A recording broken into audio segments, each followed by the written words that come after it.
Estudios Bíblicos. Viaja con nosotros desde Génesis. Únete al grupo. Inscríbete. Nuestro Dios siempre nos da oportunidad de empezar. Aquel que comete un error y viene a sus pies arrepentido, Dios lo quiere levantar, puede levantarlo y va a levantarlo. La misericordia de Él es manifiesta cuando su pueblo, con disposición, con integridad, con un corazón humilde, viene y le busca. Moisés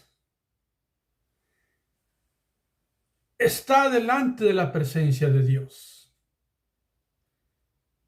Hemos venido hablando sobre eso varios videos. Y Dios le contesta su petición, le hace ciertas promesas de lo que Dios va a hacer, pero empieza Dios con instrucciones. Hoy continuamos estudiando el capítulo 34 del libro de Éxodo, recordando que estamos leyendo en la versión Reina Valera.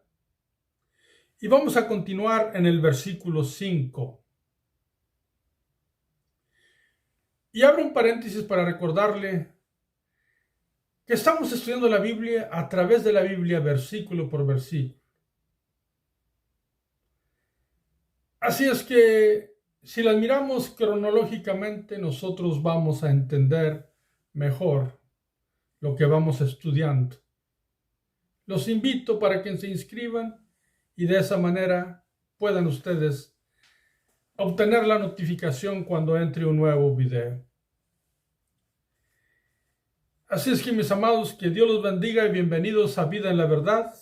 Cerramos paréntesis y vamos a ir al capítulo 34 de Éxodo, versículo 5.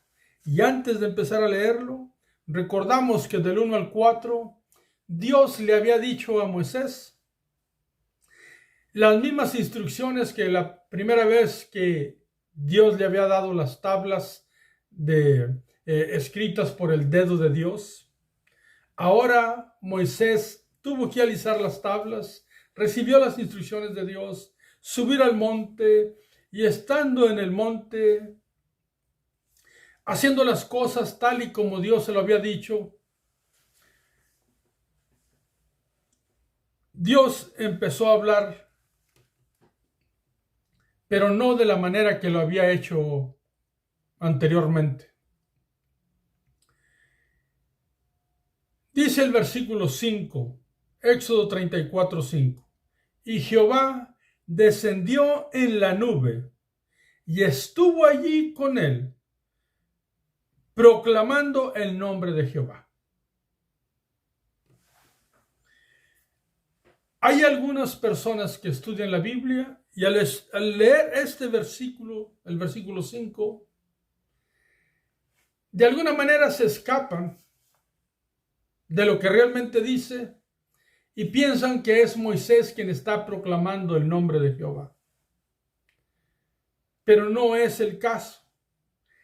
El texto nos indica precisamente que es Jehová quien está proclamando el nombre de Jehová. Dios le había dado una promesa, le había dicho una promesa en el capítulo 33, versículo del libro de Éxodo, en el capítulo anterior, el 33, versículo 19, cuando le dijo y le respondió, hablando Dios a Moisés: yo haré pasar todo mi bien delante de tu rostro y proclamaré el nombre de Jehová delante de ti. Y en el video, cuando estudiamos esa parte del capítulo 33, les comentaba que la gramática que está escrita allí, se entiende que Dios mismo está proclamando el nombre de Jehová. Como que si estuviera hablando de otra persona. Sabemos que Dios es uno. Pero al ir narrando la historia, al ir escuchando a Dios dialogar con Moisés, nos damos cuenta que ahí está una peña, en el cual Dios mismo le dice a Moisés que se puede proteger. Tenemos que recordar esto y tomarlo muy bien en consideración porque es sumamente importante.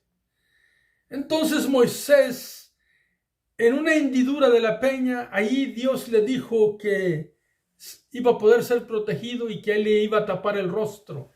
Y Dios mismo le dice a Moisés que había un lugar con él, pero tenía que estar, o él iba a estar en la peña, hablando de Moisés, en la peña, en la hendidura de la peña. Y cuando miramos la Biblia en el 1 Corintios capítulo 10 versículo 4, nuestro querido apóstol Pablo, quien es el apóstol de los gentiles, nos dice claramente que aquella roca que lo seguía, que aquella peña que lo seguía, que aquella piedra que lo seguía, que les daba agua y que ahora protege a Moisés, era Cristo. Escuchamos eso tan hermoso. Y por supuesto que necesitamos tener cuidado cuando nosotros leemos las Escrituras y le damos cierta interpretación. Pero consideremos lo que estemos estudiando, porque Dios está hablando de alguien más. Y no es la única vez que la gramática, cuando Dios habla, se utiliza así. Esta otra porción, por lo menos, que vamos a estudiar en el momento que lleguemos allá. Pero aquí repito, no es que esté hablando de otro Dios. Está hablando de sí mismo, pero a otra persona. Yo no sé si tú eres unitario. Yo, honestamente, no lo soy.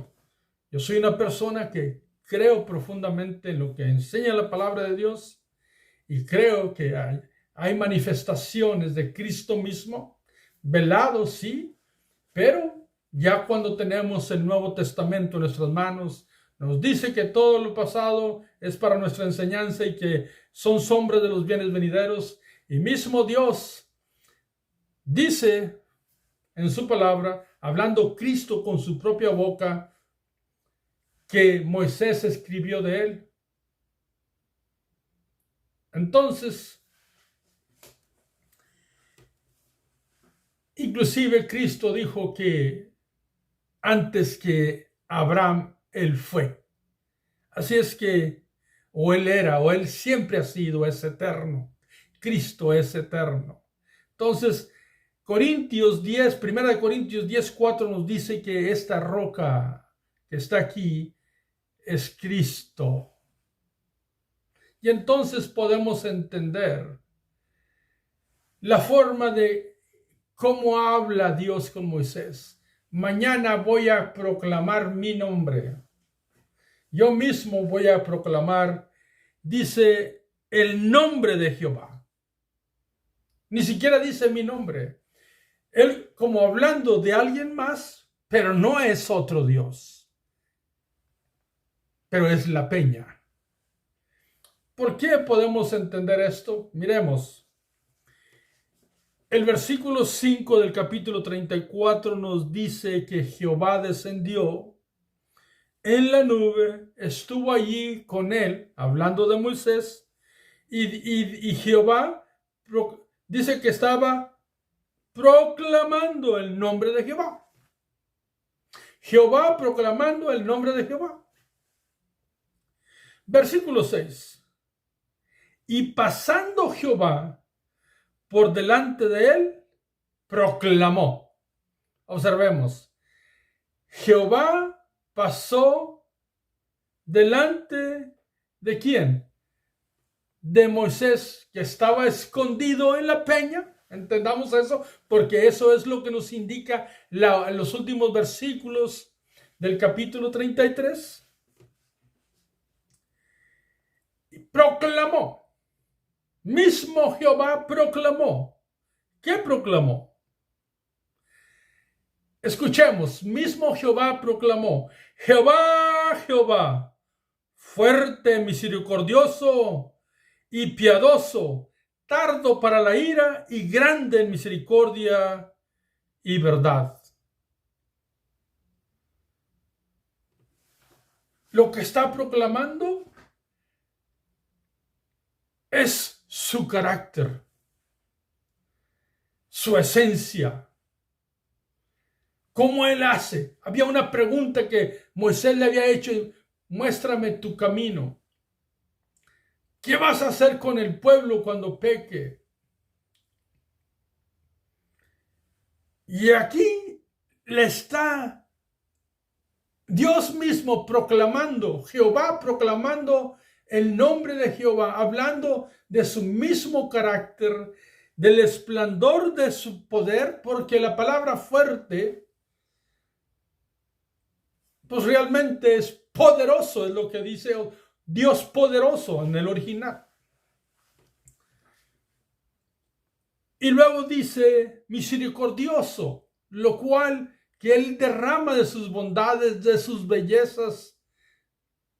Siempre lo hace y siempre lo ha hecho en el pasado.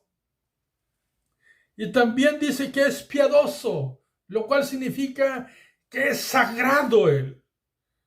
Significa que manifiesta consagración en sí mismo, porque él es santidad.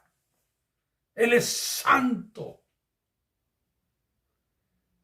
Recordemos que para el hombre, cuando se nos pide que nosotros seamos personas piadosos, sí nos habla de tener misericordia y caridad hacia otros, pero la palabra piadoso también es tener un amor por las cosas sagradas, por las cosas de Dios. Dios es santo, es piadoso, tiene caridad, dirían algunos, manifiesta amor. Dice, tardo para la ira y grande en misericordia y verdad. Está hablando de sus atributos, de su carácter. En él no existe sino integridad. No hay otra cosa sino verdad. Él no necesita hacer algo para obtener la verdad. Él es verdad en sí mismo. Es misericordia en sí mismo. Es justicia en sí mismo. Cuando se habla verbalmente de una acción con relación a él, no es igual cuando se habla de él como cuando se habla de un ser humano. Dios no necesita hacer nada para tener poder. Él es poder en sí mismo. Él es bondad, belleza, misericordia, grandeza, verdad. Y dice el versículo 7, que guarda misericordia a millares. Dicho de otra manera, que cuando él hace un pacto con alguien, él sabe cómo mantenerse misericordiosamente con ellos. De verdad, mis amados hermanos, cuando nosotros miramos como está escrito, lo más cercano, cuando tú puedas mirar las palabras en el original, te vas a dar cuenta que él dice, yo hago mi promesa y la protejo con misericordia, con bondad. Si tú y yo sabemos que los atributos de Dios nos enseñan que Él lo sabe todo,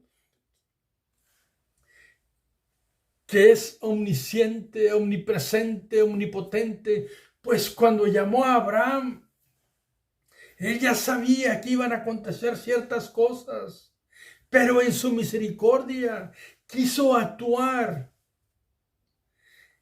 lo decidió en su bondad, siempre fluye en su bondad. Pero algunos nos equivocamos, porque Dios también es justicia y misericordia. Voy a leer el versículo 7 y dice así: que guarda misericordia a millares, que perdona la iniquidad, la rebelión y el pecado, y que de ningún modo tendrá por inocente al malvado, que visita la iniquidad de los padres sobre los hijos hasta la tercera y cuarta generación. Observemos este texto, este versículo 7, y dice que Él perdona. Y aquí, esto es parte del trato que Dios tiene con sus atributos, sabiéndolo todo, hacia al ser humano o a su pueblo. Lo único que tenemos que entender nosotros, que cuando Dios dice yo perdono, pues hay una contraparte, hay otra parte que no está nombrada allí. Porque está hablando de personas que le pedimos perdón a Él. Entonces, si alguien es soberbio, es orgulloso y no se arrepiente y no le pide perdón a Dios, no confiesa su pecado, no se contrita delante de Él, no se humilla delante de Él, cual David en el capítulo 51 del libro de Salmos. Pues recuerden, si uno no confiesa y no pide perdón, pues Dios perdona, pero uno debe de pedirle perdón, sin olvidar nunca que la vida de un creyente nunca es una jugarreta de voy y peco, vengo y pido perdón, voy y peco, vengo y pido perdón. No, mis amados hermanos, debemos nosotros de encaminarnos hacia lo correcto. Pero aquí Dios está hablando de sus atributos y está hablando también del trato con relación al hombre, así como Dios es santo, justo, misericordioso, fuerte, poderoso, pues hay perdón en Él cuando alguien comete una iniquidad, cuando alguien se rebela, cuando alguien peca, porque esas tres palabras van a describir las magnitudes del pecado del hombre.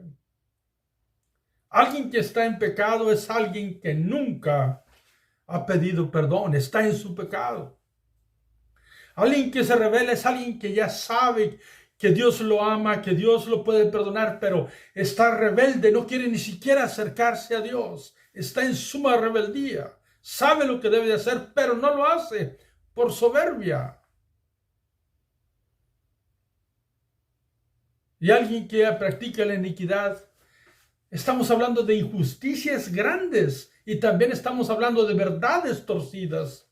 Pero aún y con eso, cuando uno viene delante de Dios decidido a confesar, arrepentido, porque el Espíritu Santo le ha insistido y lo convence y viene y lo confronta cual Natán a David cuando pecó en adulterio con Betsabé. Dios perdona, pero está el proceso del hombre también. Y dice también que visita la iniquidad hasta la tercera y cuarta generación y que nunca dará por inocente al culpable. Delante de Dios, pues todos hemos pecado, todos nos hemos descarriado, todos somos culpables, no existe ningún inocente.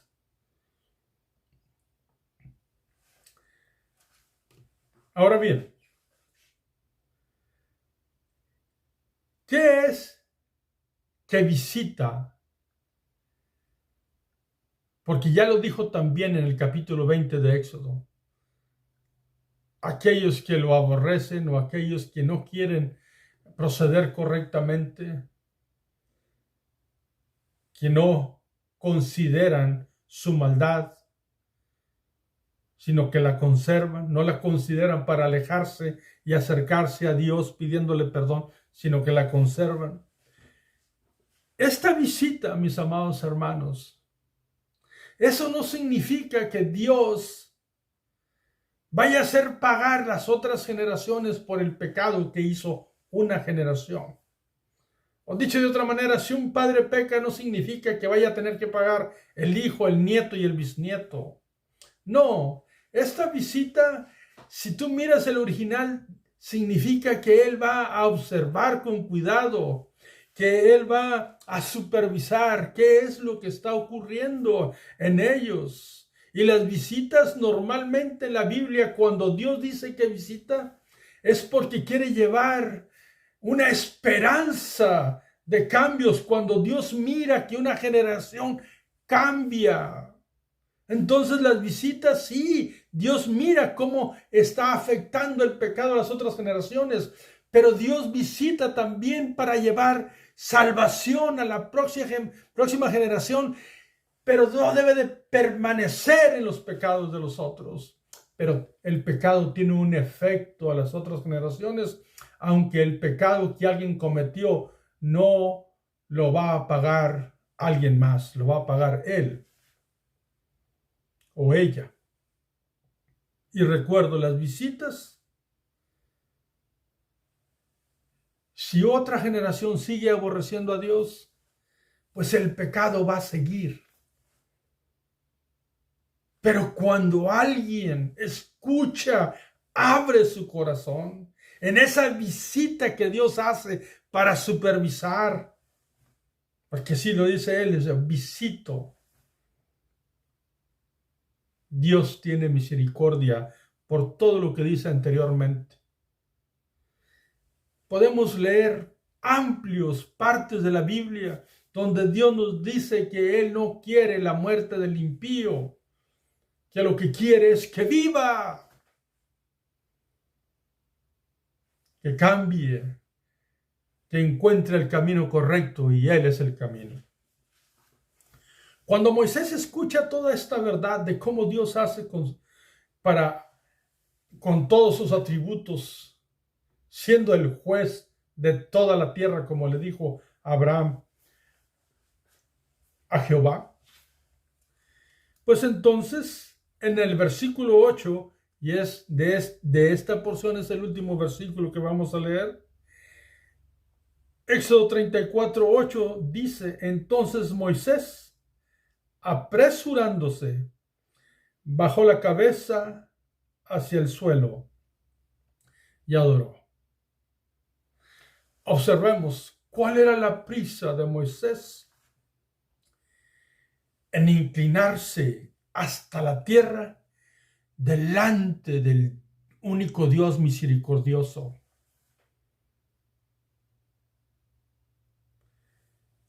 Glorioso.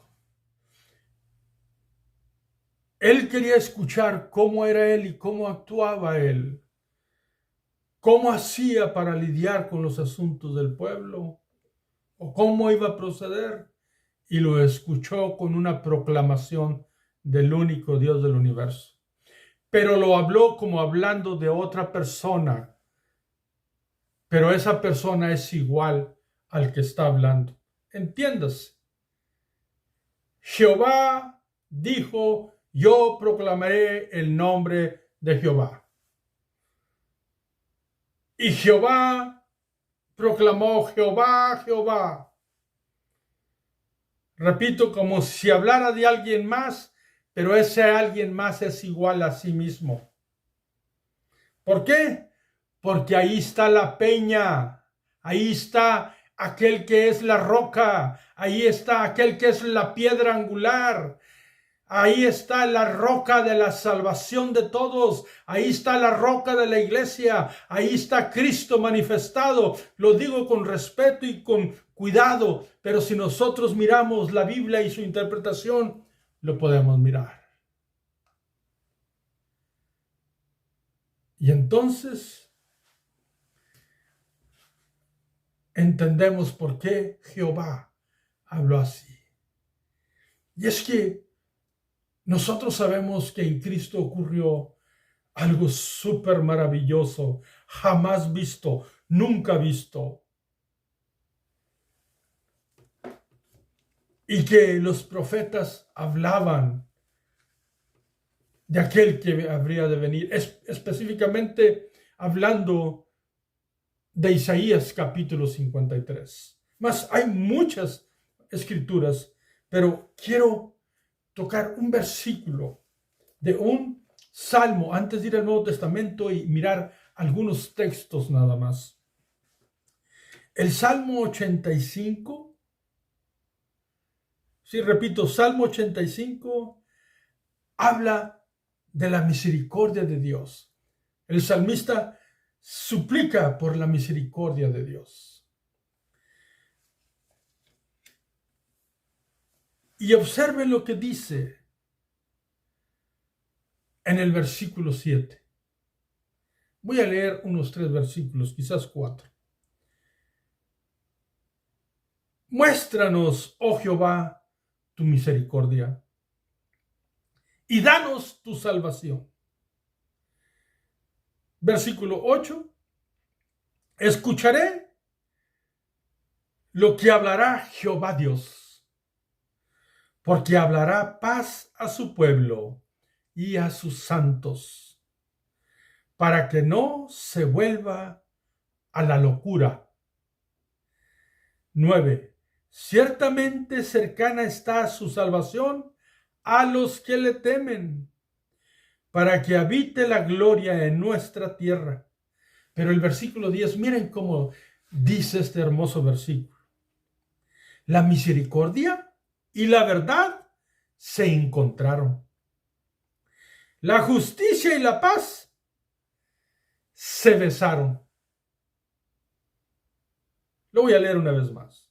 La misericordia y la verdad se encontraron. La justicia y la paz se besaron. Versículo 11. La verdad brotará de la tierra y la justicia mirará desde los cielos. Y yo hago una pregunta. ¿En qué lugar se encontraron la misericordia y la verdad? ¿En qué lugar se besaron la justicia y la paz?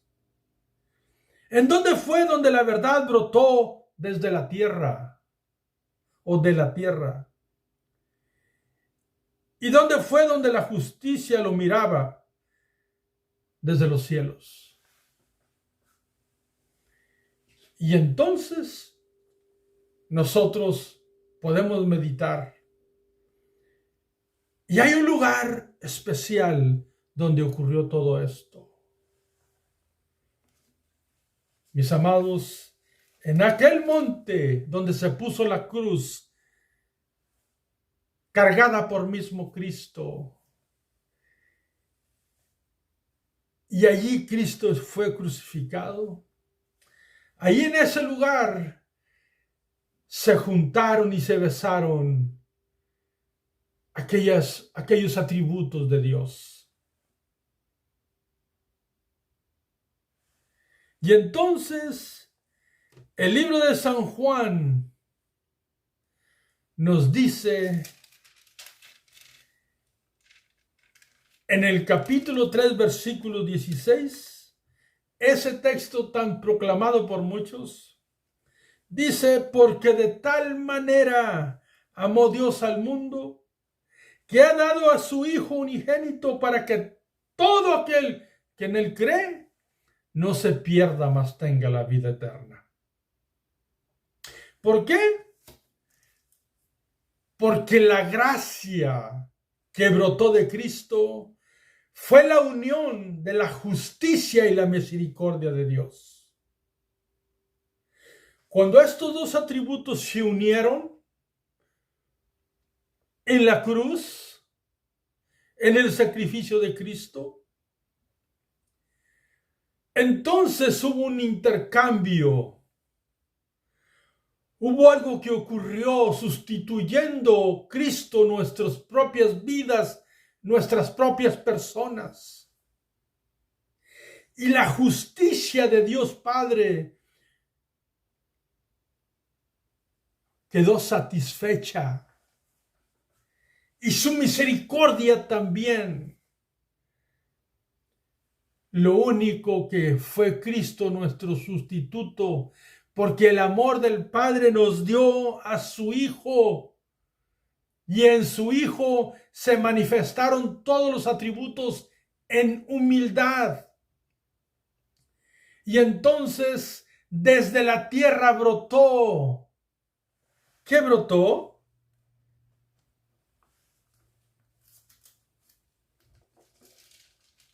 Observemos lo que dice otra vez, Salmo 85. La verdad. Y Cristo dijo, yo soy la verdad. Y la justicia lo miró desde los cielos. Y repito, en Cristo, sometido a humildad, los atributos de Dios fluyeron. Y cuando unes la justicia, la misericordia, la verdad, la omnipresencia, la omnisciencia, todo lo que Dios sabe de nosotros, conoce de nosotros, pasado, presente y futuro, todo con lujo de detalle, cada pecado que hicimos, cómo le hemos ofendido, cuántas iniquidades tenemos, cuáles son nuestras rebeldías.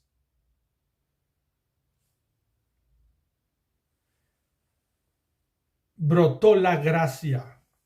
Y cuando se une todo esto, hay una palabra que lo describe: gracia, don inmerecido. La gracia que se derramó desde la cruz, por la cual nosotros podemos ser salvos. Y Dios Padre muestra su misericordia, muestra su justicia, muestra su poder, muestra su verdad. Pero dice que no tomará por inocente al culpable. Mas dice también que Él perdona. Y ahí en Cristo Jesús, aquel ser maravilloso, el Verbo encarnado, el Hijo de Dios, nuestro Señor y Salvador, puso su vida en rescate por muchos, y entre esos muchos somos tú y yo. Entonces, aunque amó Dios a todo el mundo, la muerte de Cristo es en rescate por muchos, y no dice que por todos. ¿Por qué? Porque debemos de venir a Él. Aquel que persiste en su pecado y no viene a Cristo, permanece en su pecado y muere en su pecado. Está en grave problema. Necesita aceptar a Cristo para que sea sustituida su desgracia de la injusticia que ha cometido, del pecado, de la iniquidad que ha cometido, y que Cristo lo pague a través de su hermoso sacrificio, y que la gracia brote, y entonces Dios aplica su justicia en su Hijo y nos aplica su misericordia a nosotros, y eso se llama gracia. Pero aquel que permanece en su soberbia, en su orgullo, no hay otro camino. Entonces, muchas personas, para terminar, dicen: bueno, hay varias maneras de ir al cielo, dependiendo de lo que tú hayas enseñado. Al cielo solo hay un camino. Al cielo solo hay una puerta. Al cielo solo hay un pastor que dio su vida por sus ovejas. Al cielo solo hay una cruz donde hubo un sacrificio perfecto. Al cielo se va únicamente a través de Cristo.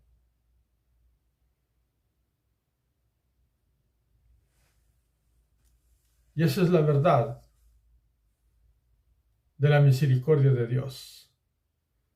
Cuando Él proclama y dice, yo perdono el pecado, la rebeldía y la iniquidad, pero no doy por inocente al culpable, entonces, como todos somos culpables, debemos de proceder al arrepentimiento. La paga del pecado es muerte.